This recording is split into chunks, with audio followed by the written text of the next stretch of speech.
ஆட்சி மாண்புமிகு தமிழ்நாடு முதலமைச்சர் ஜோசப் விஜய் அவர்கள் தலைமையிலே அமைந்திருக்கக்கூடிய இந்த ஆட்சி அமைந்த நாள் முதல் பல்வேறு நலத்திட்டங்களை, மக்களுடைய எதிர்பார்ப்புகளை பூர்த்தி செய்யக்கூடிய பல்வேறு அறிவிப்புகளை தொடர்ச்சியாக வெளியிட்டு வந்து கொண்டிருக்கிறது.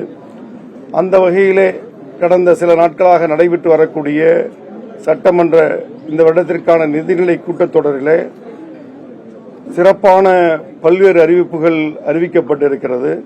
தொடர்ச்சியாக பல்வேறு துறைகளுடைய மானிய கோரிக்கைகள் நடந்து வந்து கொண்டிருக்கிறது. அதிலும் குறிப்பாக சிறுபான்மை நலத்துறையின் சார்பில் வருகிற வியாழக்கிழமை மானிய கோரிக்கை நடைபெற இருக்கிறது. அந்த மானிய கோரிக்கையின் போது சிறுபான்மை மக்கள் இதுவரை எந்தெந்த கோரிக்கைகள் எல்லாம் அவர்கள் எதிர்பார்த்து காத்திருந்தார்களோ, பல்லாண்டுகளாக எதற்காக இந்த சிறுபான்மை கிறிஸ்தவ மற்றும் முஸ்லிம் சமுதாயம் குரல் கொடுத்து வந்து கொண்டிருக்கிறதோ அவற்றையெல்லாம் நிறைவேற்றும் பொருட்டு பல்வேறு சிறப்பான அறிவிப்புகள் அந்த மானிய கோரிக்கையின் போது இந்த துறையினால் அறிவிக்கப்பட இருக்கிறது.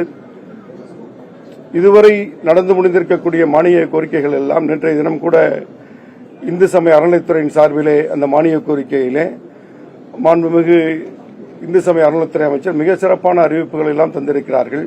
அதிலும் குறிப்பாக இந்த நெல்லை மாவட்டத்திற்காகவும் பல்வேறு அறிவிப்புகள் அந்த நிதிநிலை அறிக்கையிலே மானிய கோரிக்கையில் இடம்பெற்றிருக்கிறது. இந்த பகுதியை பொறுத்தவரை நீண்ட நாள் கோரிக்கையாக இருக்கக்கூடிய குல வணிகர்புரம் மற்றும் வெள்ளக்கோயில் ஆகிய இடங்களிலே அந்த கல்லறை தோட்டத்திற்கான சுற்றுச்சுவர் போன்ற வசதிகளுக்காக 1,36,00,000 நிதி விரைவிலே விடுவிக்கப்பட இருக்கிறது. அதேபோல் சுத்தமல்லி நரசிங்கநல்லூர் கிராமத்தில் இருக்கக்கூடிய அந்த சமுதாய மக்களுக்கு தேவைப்படக்கூடிய மையவாடி கபரஸ்தான் அமைக்கிற ஒரு நீண்ட நாள் கோரிக்கை இருக்கிறது. அதுவும் தீவிரமாக பரிசீலிக்கப்பட்டு வந்து கொண்டிருக்கிறது. அதேபோல சிறுபான்மை மக்கள் மாத்திரமல்ல, அனைத்து மக்களும், அனைத்து ஆசிரியர் பெருமக்கள், அரசு ஊழியர்கள் அனைவருமே பாராட்டக்கூடிய வகையிலே தொடர்ச்சியாக இந்த அரசு செயல்பட்டு வருகிறது. அதிலும் குறிப்பிட்டு சொல்ல வேண்டும் என்று சொன்னால், லஞ்சம் ஊழல் இல்லாத ஒரு ஆட்சி என்பதை அறுதியிட்டு உறுதியாக மாண்புமிகு முதலமைச்சர்கள் அறிவித்திருக்கிறார்கள். அதன் மூலமே நமக்கு கிடைக்கக்கூடிய பல ஆயிரக்கணக்கான கோடிகள் மக்களுடைய நலத்திட்டமாக வரக்கூடிய ஆண்டுகளிலே கிடைக்க இருப்பதனால் இதுவரை இத்தனை ஆண்டு காலமாக மக்கள் ஏங்கி தவித்த ஒரு ஆட்சியாக இந்த ஆட்சி நிச்சயமாக திகழும். தமிழக மக்கள் வாழ்க்கையிலே ஒரு பொற்காலமாக அமையக்கூடிய ஒரு ஆட்சியாக இந்த ஆட்சி அமையும் என்பதிலே மாற்று கருத்தில்லை.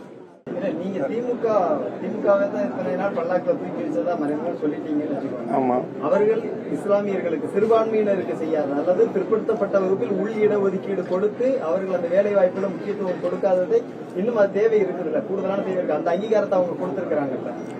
திமுகவோடு பல தேர்தலில் கூட்டணி வச்சிருந்திருக்கும். அவர்கள் 1967 ஆட்சி அமைப்பதற்கு முஸ்லீம் லீக்கோட உதவிதான் காரணமாக இருந்தது. இன்றைய முன்னாள் முதலமைச்சர் மு க ஸ்டாலின் அவர்கள் மனம் வந்து ஒத்துக்கொண்டிருக்காங்க. அது மாத்திரம் தொடர்ச்சியா திமுக மாத்திரம் 1977 எம்ஜிஆர் ஆட்சி அமைக்கும் போது கூட்டணியில் இந்தியன் முஸ்லீம் லீக் இருந்தது. அதுபோல 2026 தாவேக்கு ஆட்சி அமைக்க முஸ்லீம் லீக் உதவி செஞ்சிருக்குது. நம்ம 26 தேர்தலில் திமுக தலைமையிலான மதச்சார்பற்ற கூட்டணி தான் போட்டியிடும் போது அந்த ஆட்சி தொடர வேணுங்கிற அடிப்படையில் தான் நம்மளும் வாக்கு கேட்டோம். திமுக சமுதாயம் சம்பந்தப்பட்ட பல பிரச்சனைகள்ல பொது சிவில் சட்டமாக இருக்கட்டும், வக்ஃபு திருத்த சட்டம் போன்ற பல பிரச்சனைகளும் திமுக சமுதாயத்தின் பக்கம் இந்த குரல் கொடுத்தது நன்றி உணர்வோடு இருக்கிற அடிப்படையில் தான் அந்த கூட்டணியில் நம்ம தொடர்ந்து அந்த கூட்டணி தேர்தலில் இப்போ வெற்றி பெற்றிருக்கோம். கூட்டணிக்கு தேர்தலுக்கு பிறகு 108ங்கிற நம்பர்ல தாவேக்கா இருக்கும் போதும் அந்த ஒரு வார காலங்கள் சென்னையில் நடந்த நிகழ்வுகள் எல்லாம் உங்களுக்கு தெரியும். யார் ஆட்சி அமைப்பது, எடப்பாடி ஆட்சி அமைக்கப் போகிறாரா, அதுக்கு திமுக துணை நிற்கிறதா, விடுதலை சிறுத்தைகள் கட்சியுடைய தலைவர் திருமாவளவன் ஆட்சி அமைக்கப் போகிறாரா என்ற பல சூழ்நிலைக்கு பிறகு இப்படியே நாட்களை கடந்து சென்றால் ஜனாதிபதி ஆட்சி பாஜக தலைமையிலான ஒரு மறைமுக ஆட்சி வந்துவிடக்கூடாது என்ற ஒற்றை காரணத்திற்காக முஸ்லீம் லீக் தலைமை அப்படி ஒரு முடிவு எடுத்தது.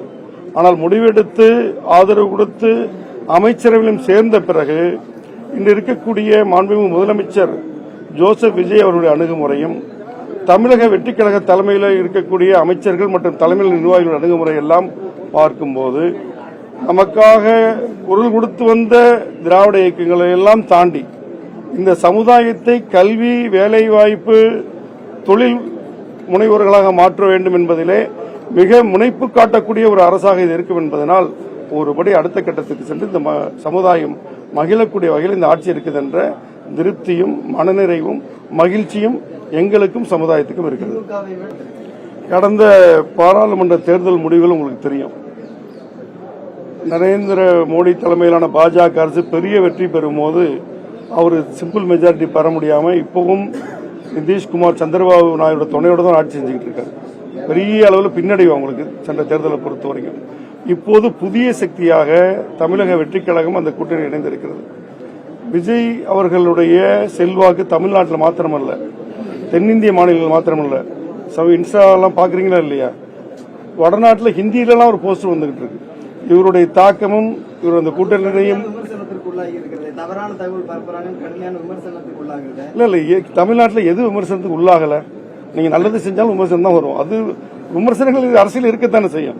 அதையெல்லாம் தாண்டி கர்நாடகத்திலும் சரி, கேரளத்திலும் சரி அவருடைய தாக்கம் அதிகமா இருக்குது. அவருடைய முகம் இந்திய அளவில் பெரிய அளவில் அவருக்கான தாக்கம் இருக்கிறது. ஏன்னு சொன்னா இது இருக்கக்கூடிய லஞ்சம் ஊழல் இல்லாத ஒரு ஆட்சி இது வரைக்கும் தமிழ்நாடு கேள்விப்பட்டிருக்கீங்களா? அந்த காட்ட